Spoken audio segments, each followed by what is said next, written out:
Good morning. My topic is process of communication.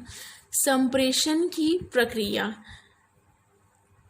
प्रारंभ में संप्रेषण की प्रक्रिया में प्रेषक, संदेश एवं प्राप्तकर्ता की महत्वपूर्ण भूमिका होती थी। संदेश भेजने वाले व्यक्ति को प्रेषक कहते हैं। सूचना या विचार जिसका प्रेषण किया जाता है उसे संदेश कहते हैं तथा जो व्यक्ति उस संदेश को प्राप्त करता है उसे प्राप्तकर्ता या रिसीवर कहते हैं। इसको इस डायग्राम के थ्रू समझते हैं। कम्युनिकेशन की प्रोसेस में 3 चीजें होती है। प्रेषक या सेंडर मीन्स जो व्यक्ति मैसेज भेजता है उसे प्रेषक या सेंडर कहते हैं। और सेकंड है संदेश या मैसेज, सूचना या विचार जिसका प्रेषण किया जाता है उसे यहाँ पे संदेश कहते हैं। फिर नेक्स्ट थर्ड पॉइंट होता है प्राप्तकर्ता या रिसीवर, जो व्यक्ति उस संदेश को प्राप्त करता है उसे रिसीवर या प्राप्तकर्ता कहते हैं। इस प्रकार कम्युनिकेशन की प्रक्रिया में 3 चीजें होती है, प्रेषक, संदेश और प्राप्तकर्ता। प्रेषक मीन्स जो सूचना या मैसेज भेजता है, और मैसेज जो मटेरियल या कंटेंट होता है, और प्राप्तकर्ता जिस तक मैसेज पहुंचता है। लेकिन वर्तमान में संप्रेषण की प्रक्रिया की अवधारणा में परिवर्तन आ गया है। संचार के इन 3 तत्वों के बावजूद मीन्स इन 3 तत्वों के बावजूद कम्युनिकेशन के प्रोसेस में और भी चीजें आ गई हैं। जैसे संप्रेषण की प्रक्रिया में संप्रेषण के विभिन्न तत्वों का होना आवश्यक है। इसके अंतर्गत संप्रेषण स्रोत, संप्रेषण सामग्री, एनकोडिंग, संप्रेषण माध्यम, संदेश प्राप्तकर्ता, डीकोडिंग, अनुक्रिया, प्रतिपुष्टि तथा वातावरण का होना अनिवार्य है।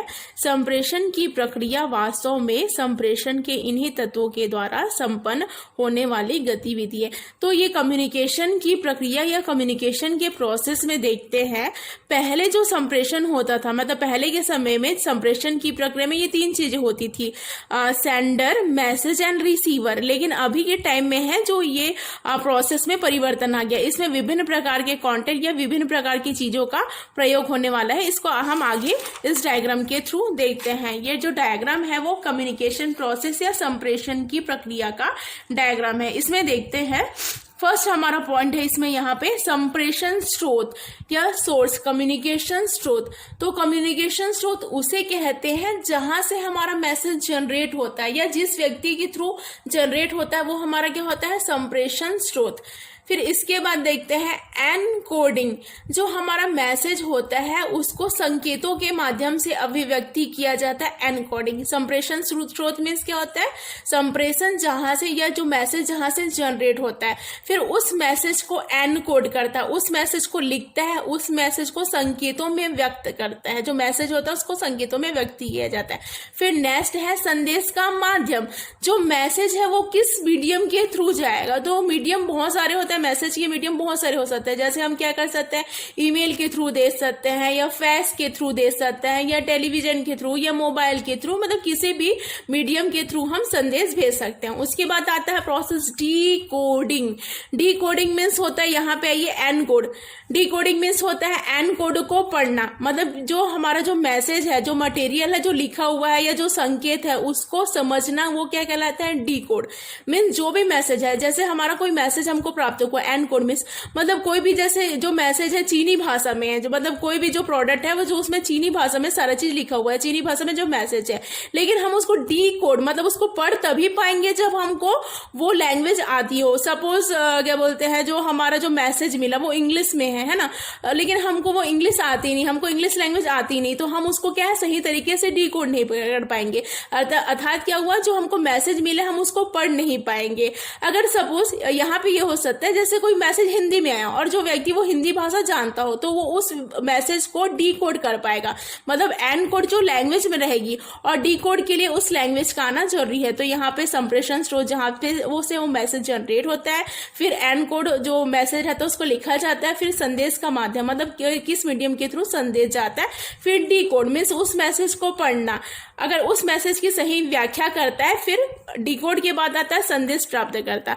अगर जो व्यक्ति है उस संदेश को डिकोड कर पाता है, उस मैसेज को समझ पाता है, तो वो जो मैसेज है वहां से जो जनरेट हुआ है वो संदेश प्राप्त करता या रिसीवर तक पहुंच जाता है।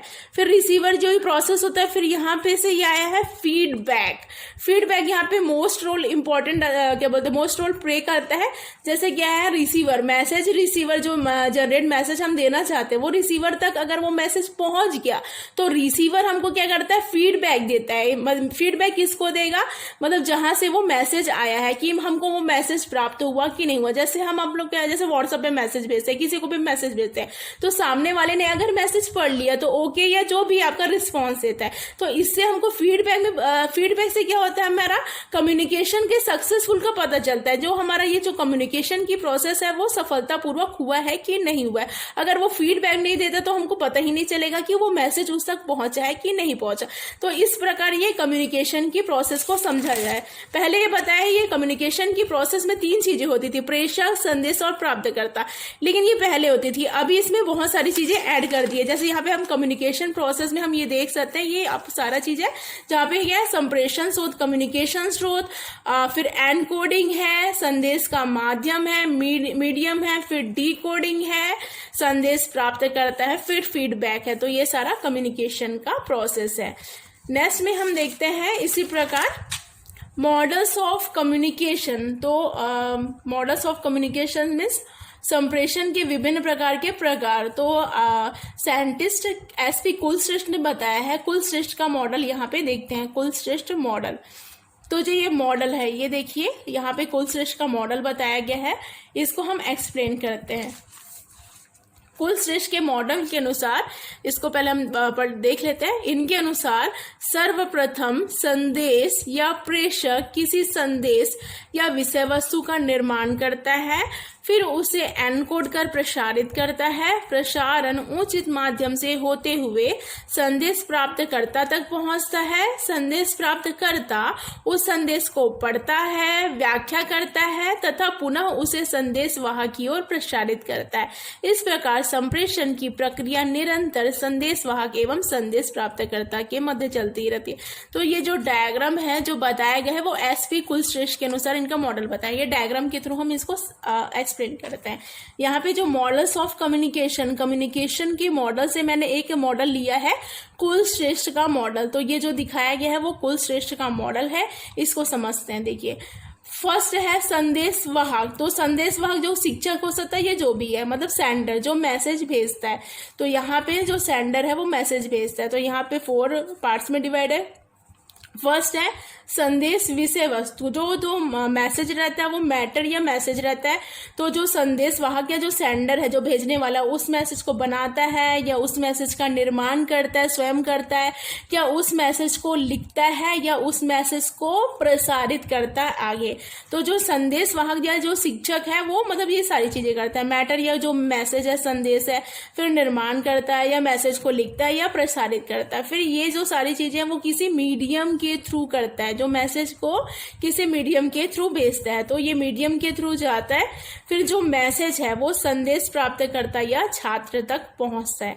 फिर छात्र क्या करता है, जो मैसेज है उसको वो पढ़ेगा, फिर उसको व्याख्या करेगा, उसको डिस्क्राइब करेगा, उसको समझता है। फिर वो उसको मैसेज मिल गया छात्र को, फिर जो वो क्या करता है, प्रसारित करता है। फिर क्या, छात्र मैसेज भेजता है, फिर वो जो छात्र जो है या स्टूडेंट जो है वो मैसेज भेजता है, तो फिर वो किसी मीडियम के थ्रू भेजता है। फिर मीडियम के थ्रू वापस वो जो मैसेज है वो क्या है, संदेश वाहक या शिक्षक की तरफ पहुंच जाता है।